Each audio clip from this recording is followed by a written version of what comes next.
Thumbnail देख के आपको तो ये पता चल गया ही होगा कि हम किस टॉपिक पे बात करने वाले हैं और क्या हम ऐसी चीज़ें डिस्कस करने वाले हैं। हमें थोड़ी थोड़ी सी चीज़ें आई कि अच्छा अगर किसी का हर्ट हमें कैलकुलेट करना हो, उसका एरिया या उसका पैरामीटर कैसा कितना है तो हम कैसे कैलकुलेट करेंगे। उसके पहले हमें पता चलना चाहिए उसका रेडियस।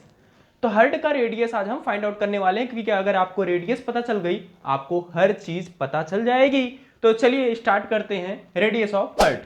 तो जब भी हम कोई हर्ट बनाते हैं, जब हमारा ये दिल बनता है, कैसे बनता है, जो हमारा हर्ट होता है कुछ इस तरीके का होता है और इसमें हमें क्या फाइंड आउट करना है, इसका रेडियस फाइंड आउट करना है। तो रेडियस फाइंड आउट करने के लिए आपको सबसे पहले करना क्या होगा, इसके चारों तरफ एक सर्कल बना लेना होगा। सर हमारा हर्ट होता है तो हमने क्या किया, उस हर्ट के चारों तरफ एक क्या टच करते हुए एक क्या बना लिया, सर्कल बना लिया। सर्कल बनाने के बाद आपको सबसे पहला काम क्या करना है, सर्कल बनाने के बाद आप इसका ये जो बड़ा वाला सर्कल है इसका कुछ सेंटर हमारा इस तरीके का होगा। तो जब ये इस तरीके का कुछ बना होता है तो ये जो हमारा हर्ट होता है कुछ इस तरीके का बना है, और ये इस तरीके का ना बन के पहले ये होता है हमारा रेक्टेंगल। तो ये हमारा जो पार्ट है ये हमारा पार्ट कहलाता है इसका रेक्टेंगल। तो ये हमारा रेक्टेंगल है जिसकी साइड्स हमने मान रखी है 1 मीटर, और इसी को अगर हम हटा देते हैं, इसको अगर हम हटा देते हैं तो ये हमारा क्या हो जाता है, हमारा हर्ट हो जाता है। तो इसी की रेडियस हमें फाइंड आउट करनी है। तो जब बड़ा वाला सर्कल है, ये बड़ा वाला सर्कल है, उसकी मैंने रेडियस मान ली है, इसकी मैंने रेडियस मान ली है r सेंटीमीटर।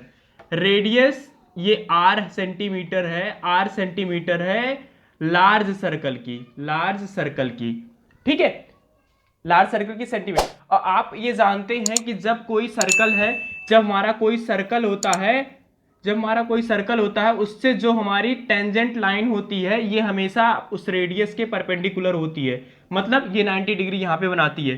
तो इसी के अकॉर्डिंग अगर कोई हमारा छोटा सर्कल है, मतलब स्मॉल सर्कल है, और वो भी हमारा यहाँ पे टेंजेंट से परपेंडिकुलर बनाता है, परपेंडिकुलर बनाता है, और ये जो हमारी लाइन होती है ये हमें एक स्ट्रेट लाइन यहाँ से फाइंड आउट होती है।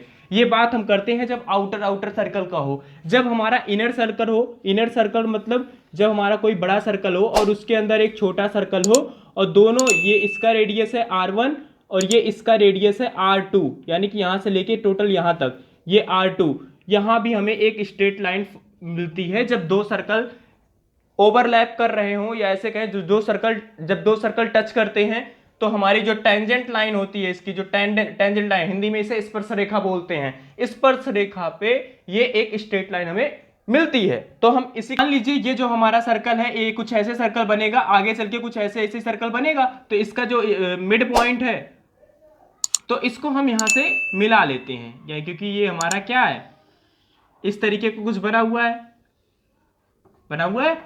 तो ये हमारा इसका मिड पॉइंट है जो हमने 1 सेंटीमीटर जो इसे मान रखा है, इसका मिड पॉइंट है। और ये मिड पॉइंट है, ये हमारा क्या है, अगर हम इस पे बात करें, ये दो सर्कल जो भी मैंने बताया इनर वाला, दो सर्कल का क्या है, स्पर्श, जो दो सर्कल, अगर मैं यहाँ पे टेंजेंट लाइन खींचूं तो यहाँ पे ये जो चीज है ये हमारी क्या है, ये R1 है, ये R1 है, मतलब ये हमारी, जरा ध्यान दीजिए, टोटल डिस्टेंस को हमने 1 मान रखा है, और इसका मैं कह रहा हूं ये मिड पॉइंट है, ये मिड पॉइंट है। ये अगर मिड पॉइंट है ये 0.5 हो गया, ये भी 0.5 हो गया। अगर ये 0.5 है तो इसका रेडियस कितना आ गया, 0.5 आ गया। यानी कि इनर सर्कल का, अगर मैं बात करूं इनर सर्कल का जो रेडियस आ गया 0.5 सेंटीमीटर। ऐसा क्यों आ गया, क्योंकि मैं 1 सेंटीमीटर मान के चल रहा था। जब ये 0.5 आ गया, ये 1 आ गया, अगर मैं टोटल की बात करूं, टोटल क्या आएगा, ऐसे ही कैलकुलेट करेगा, ये टोटल कौन किसका सर्कल है, ये टोटल जो रेडियस है ये बड़े वाले सर्कल का रेडियस है।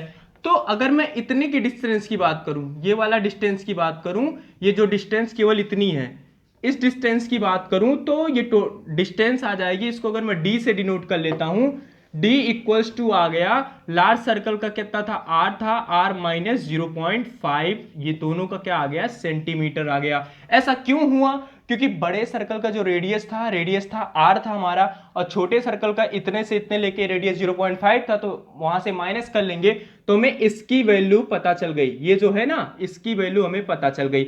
अब इसको हम यहां से मिला भी देते हैं। जब मिलाते हैं तो क्योंकि ये हमारा क्या है, क्योंकि ये हमारा रेक्टेंगल है, अगर हम टोटल डिस्टेंस की बात करें, इसकी ये जो टोटल इसकी कैलकुलेट करें, टोटल लेंथ की कैलकुलेट करें, तो आप जानते हैं कि जो भी हमारा रेक्टेंगल होता है उसके जानते हैं डायगोनल ऑफ स्क्वायर। अगर हम इसकी लेंथ की बात करें, ये जो डायगोनल यूज हो रहा है ये हमारा आ जाएगा √2 आ जाएगा।